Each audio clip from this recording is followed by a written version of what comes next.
Across Africa, our cities are rising fast.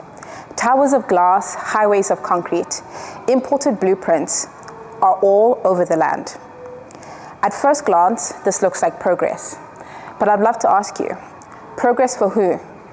And progress that looks like what? Because while our cities look modern, they often don't feel African. We're building for appearances and not for belonging. I'd like to challenge you today to see that design is not neutral, because the way we build today will impact the way generations of Africans live tomorrow.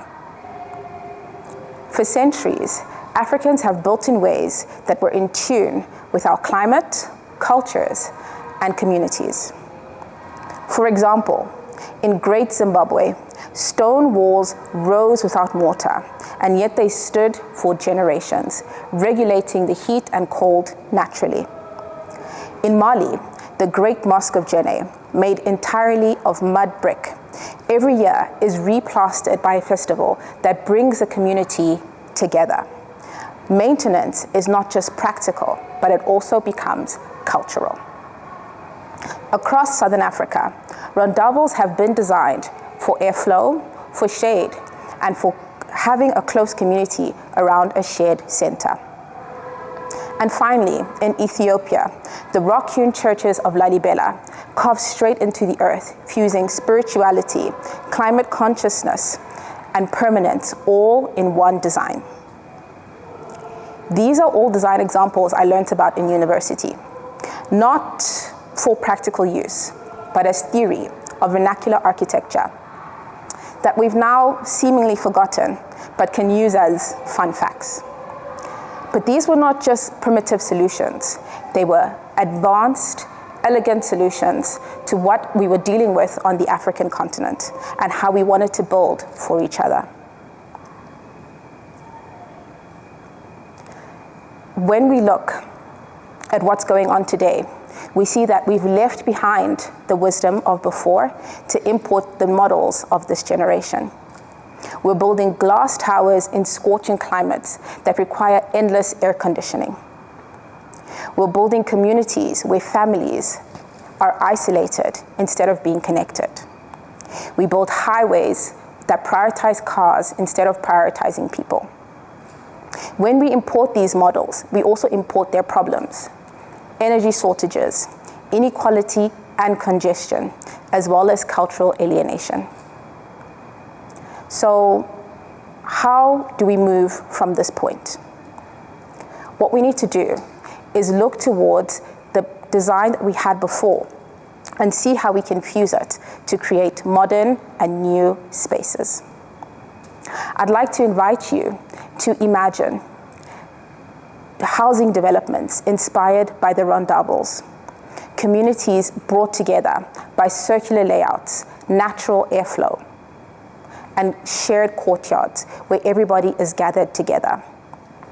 Infrastructure that is built for the community, where maintenance and building becomes a shared activity and part of the human experience. We're looking at new roads that don't span for miles and miles and miles, only making accommodation for vehicles, but making accommodation for the people that live around them and utilize them.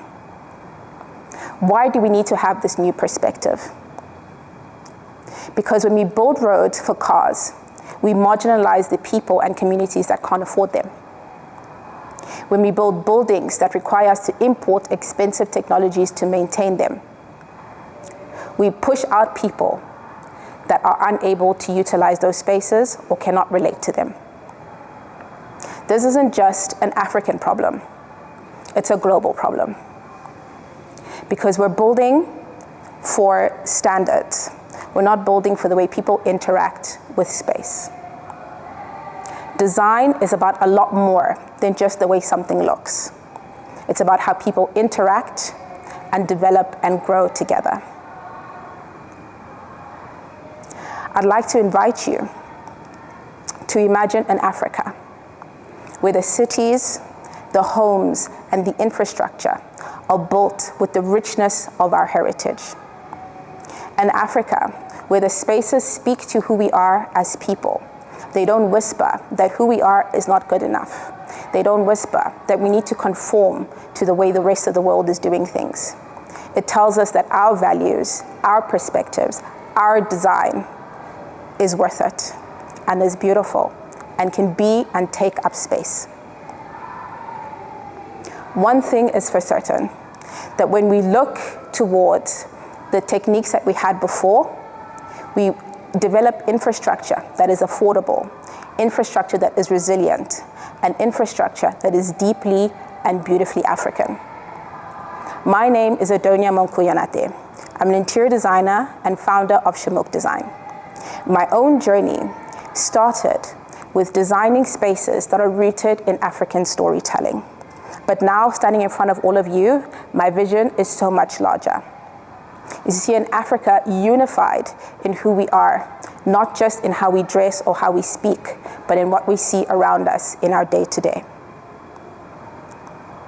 Just imagine a future that we can build towards. And when the world looks to the skylines of tomorrow, let them see Africa, not as an echo of some other place or some other design, but as a blueprint of itself. Let's build that future together. Thank you.